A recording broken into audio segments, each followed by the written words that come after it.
Que a graça e a paz de Deus de Cristo esteja com você.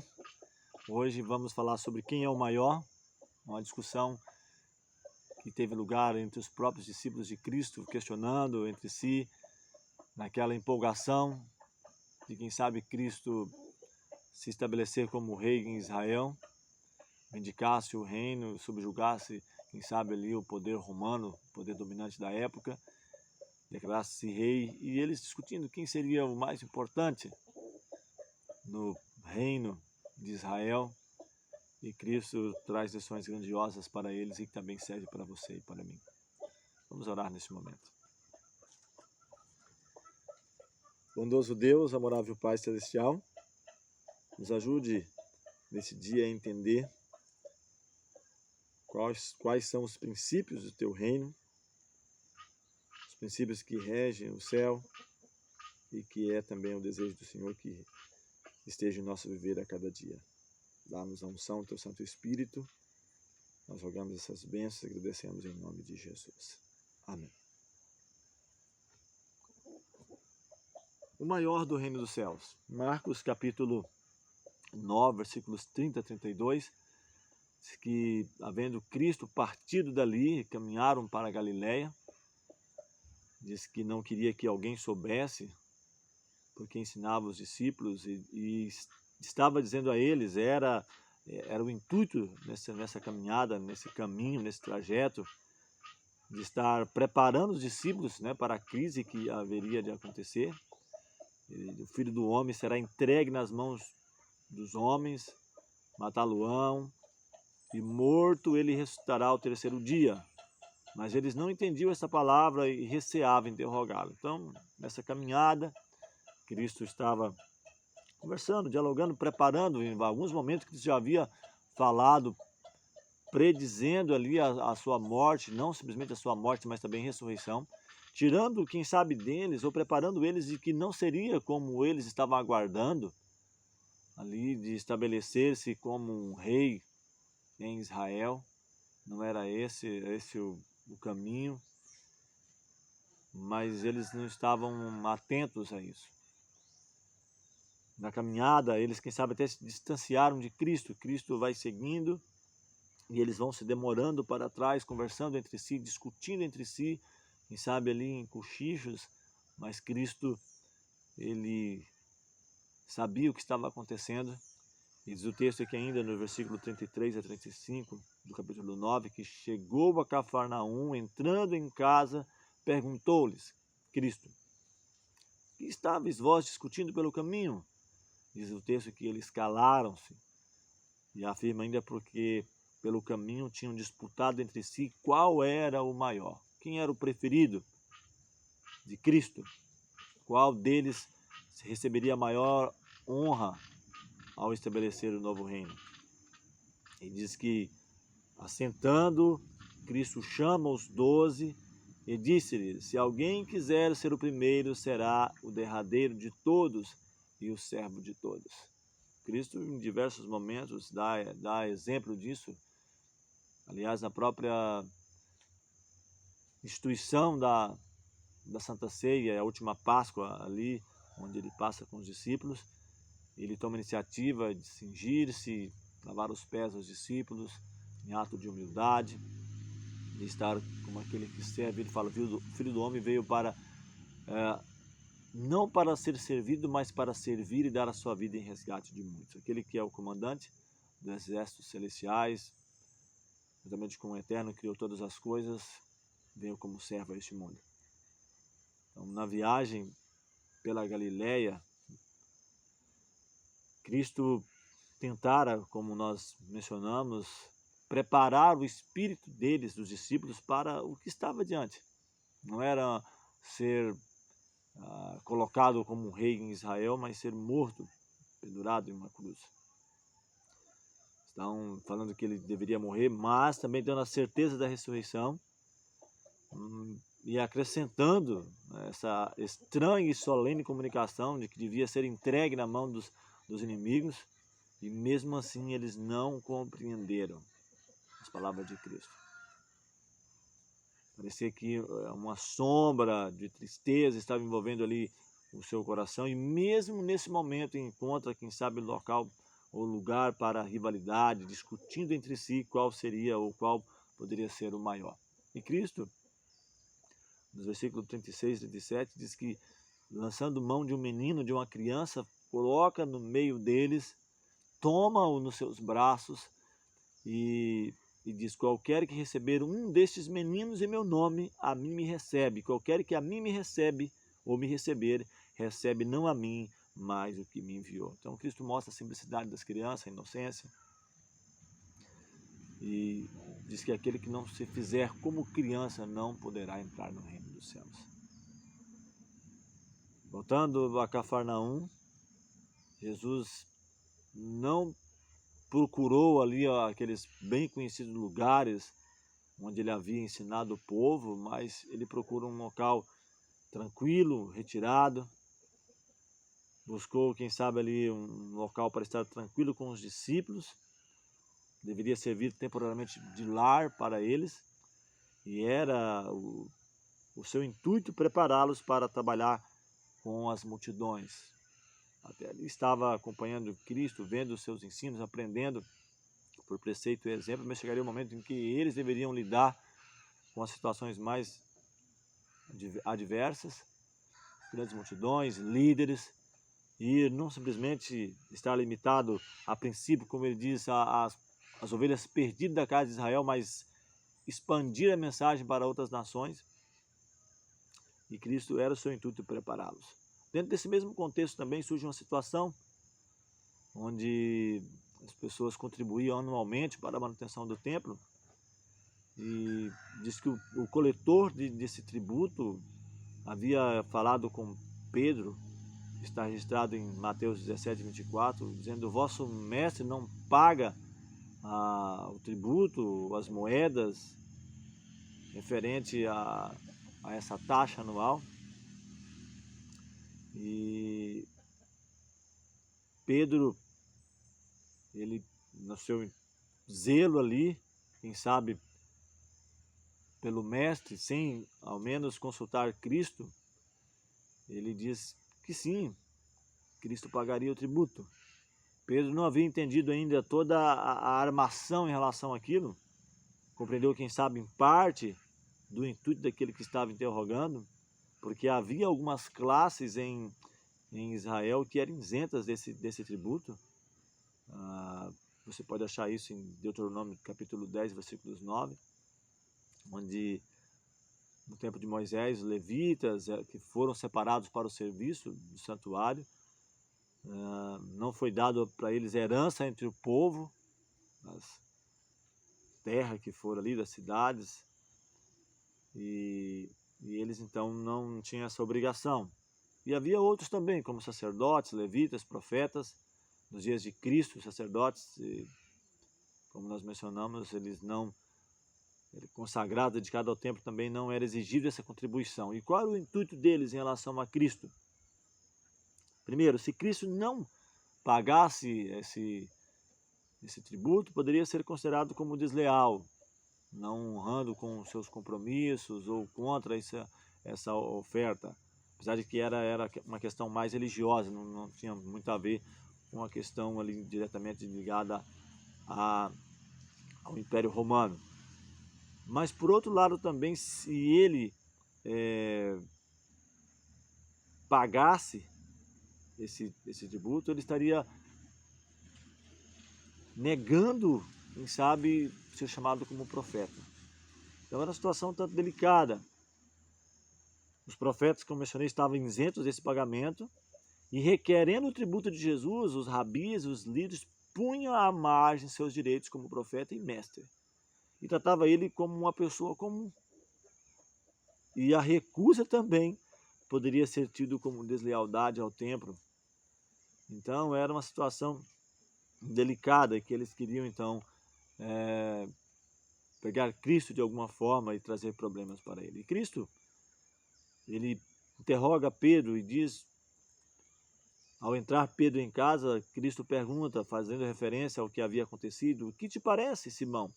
De quem cobram os reis da terra os tributos ou o censo? Dos seus filhos ou dos alheios? Pedro respondeu, dos alheios.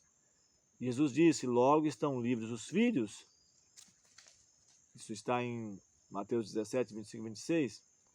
Então, ao passo que o povo do país é obrigado a pagar impostos para a manutenção do seu rei, os filhos do próprio rei ficam livres. Então, Cristo argumentou, Cristo não deixa passar sem questionar. Então, assim, de Israel, o professo povo de Deus, era exigido que mantivesse o seu serviço.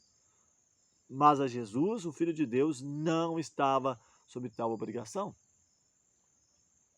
Então, seus sacerdotes e levitas estavam isentos em virtude da sua ligação com o templo, quanto mais aquele a quem o templo era a casa de seu pai, como Cristo ele menciona.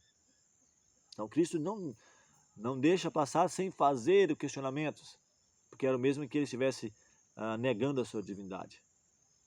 Então, se Jesus houvesse pago o tributo sem protestar, teria virtualmente reconhecido a justiça da reclamação, tendo assim negado a sua divindade. E Cristo agora fala, vai ao mar, ele disse para Pedro, lança o anzol, tira o primeiro peixe que subir, e abrindo-lhe a boca encontrarás um estáter, toma-o e dá por mim e por ti. Mateus 17, 27. Então Cristo aqui, conquanto ele houvesse revestido a sua divindade com a humanidade, não usou em benefício próprio, dependia do poder do Pai em sua vida, revela nesse milagre a sua glória. Era evidente ser este aquele por meio de Davi declara, porque meu é todo animal da selva, as animarias do campo em milhares. Conheço todas as aves dos montes e minhas são todas as feras do campo. Se eu tivesse fome, não te diria, pois meu é o mundo e a sua plenitude. Salmo 50, versículos 10 a 12. Então, Cristo, ele protesta em relação a isso, não entrega esse tributo sem protestar, porque é de direito de Cristo não ter que contribuir em relação a isso, mas ele o faz, mas demonstra a sua divindade, o seu poder e a sua filiação ao Eterno. Notáveis mudanças haveria em breve de operar em relação deles para com o serviço do templo.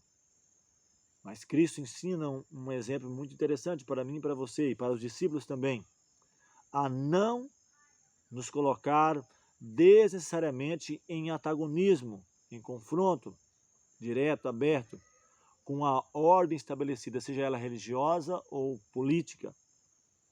Cristo nunca foi questionar os seus direitos, porque estava sob um jugo romano ou coisa nesse aspecto, criar, quem sabe, uma insurreição, uma luta, ou influenciar pessoas a se revoltar. E aqui fica mais uma lição para nós. Deveria o quanto possível evitar dar ocasião a que a sua fé fosse mal interpretada. Conquanto, e aí aplicando para nós, os cristãos não devam sacrificar um único princípio da verdade, cumpre-lhes evitar debates sempre que isso seja possível. Então deve ser o nosso papel, nosso dever, procurar empenhar-nos pelas coisas celestiais, e não simplesmente estarmos envolvidos em debates, em coisas aqui que não vão nos levar a lugar nenhum. É claro, não devemos estar alheio aos acontecimentos, seja ele político, religioso, devemos saber nos posicionarmos em relação à verdade, mas não nos envolvermos em situações que não sejam do agrado do Senhor. Cristo, então, reunindo ali os discípulos em torno de si, ele fala, olha, se alguém quiser ser o primeiro, será o derradeiro de todos e servo de todos. Havia nas palavras de Cristo, quem sabe, uma solenidade e que os discípulos estavam longe ainda de compreender. O que Cristo discernia não podiam eles ver, não compreendiam a natureza do reino de Cristo.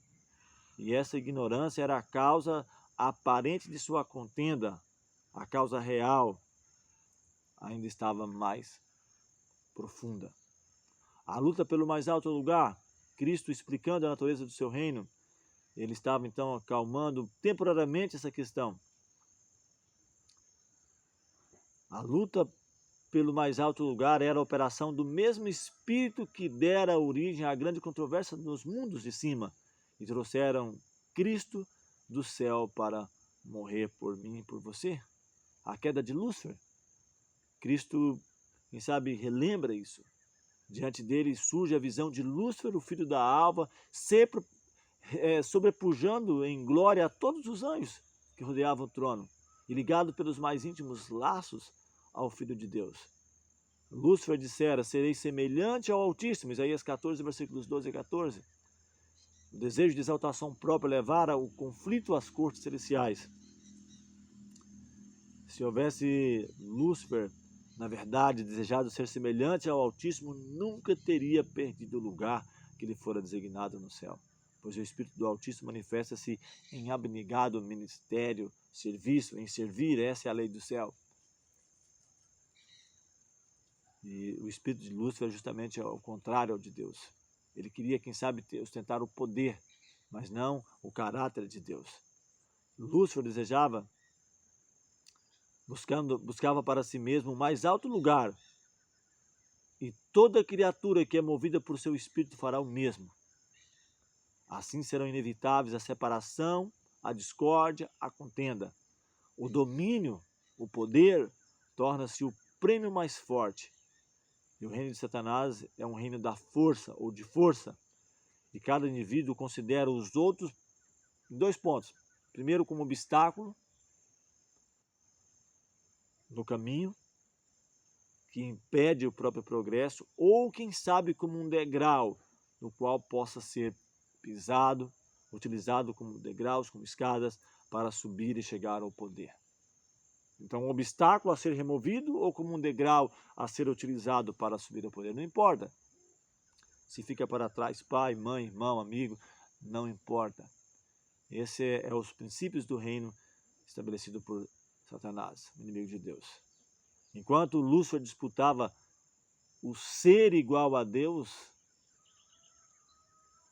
uma coisa que se devesse apoderar, que ele queria usurpar, Cristo, o exaltado, aniquilou-se a si mesmo, esvaziou-se, tomou a forma de servo, fazendo-se semelhante aos homens, achando na forma de homem, ele foi além, humilhou-se a si mesmo, sendo obediente até a morte e morte de cruz.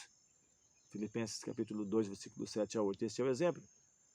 Ele fala: tende em vós o mesmo sentimento que houve em Cristo Jesus, que sendo em forma de Deus não teve usurpação o ser igual a Deus. Esvaziou-se, aniquilou-se, Cristo que é um com o Eterno. Aquele que recebeu de Deus a prerrogativa de ser adorado por todos os anjos. Assim como o Pai tem vida em si mesmo, deu a Cristo ter vida em si mesmo, o único que pode ser adorado juntamente com o Eterno. Esvaziou-se, humilhou-se. Provérbios 15, 33 diz que diante da honra vai a humildade. E aqui, falando ainda sobre Cristo, e outros exemplos, para ocupar um elevado cargo diante dos homens, o céu escolhe o obreiro que, quem sabe, como João Batista, assume uma posição humilde diante de Deus. O mais infantil dos discípulos é o mais eficiente no trabalho para Deus. Os seres celestes podem cooperar com aquele que procura não exaltar a si mesmo, mas salvar almas, exaltar o reino de Deus e não a si mesmo, não a própria vida. Essa é a mensagem que Cristo tem para nós. Para mim e para você a cada dia. E aqui ainda diz que os discípulos queriam impedir alguém que estava trabalhando, fazendo obras, curando, porque não estavam no mesmo círculo ali. Cristo diz: olha, não impeçais, porque quem comigo não se ajunta, espalhe. E ele fala mais ainda em Mateus 18, 19. Tudo que ligardes na terra será ligado no céu. Tudo que desligardes na terra será desligado no céu. E ele diz mais aqui ainda: não temos que tomar sozinhos esta grande responsabilidade para mim e para você. Onde quer que sua palavra, a palavra de Cristo, seja obedecida com sinceridade de coração, aí habita Cristo. Não é simplesmente por placa, por corporações, instituições. Diz que ele não somente se acha presente nas assembleias da igreja, pode haver sim, mas onde quer que discípulos, por poucos que sejam, se reúnem em seu nome, ali também estará. E ele diz: se 2 de vós concordarem na terra acerca de qualquer coisa que pedirem, isso será feito por meu Pai que estás nos céus. 2 ou mais em meu nome, eu estarei no meio. Então, não é simplesmente você ou eu estar preocupados com instituições, com placas, porque a mensagem de Cristo é extensiva para todas as pessoas. Ele diz que a minha casa será chamada casa de oração para todos os povos. E Ele quer que manifestamos o mesmo exemplo. Tende em vós o mesmo sentimento que houve em Cristo Jesus. Esvaziar-nos para que sejamos cheios do Espírito de Cristo. E assim venhamos viver para honrar e glorificar o nome do Senhor. Nosso próximo tema, vamos falar sobre quem é Jesus para você. Uma pergunta que o próprio Cristo fez aos discípulos. E que eu e você venhamos dar a resposta certa para o Senhor. Vamos orar mais uma vez. Amorável Deus, bondoso Pai, te agradecemos pelas vitórias alcançadas e entregamos a cada dia o nosso viver em tuas mãos. Dá-nos a unção do teu Espírito, que nos ajuda a manifestar os mesmos exemplos de Cristo, de humildade e de ser dependente a cada dia do Senhor. Dá-nos a tua graça, a tua paz, pedimos essas bênçãos em nome de Jesus. Amém.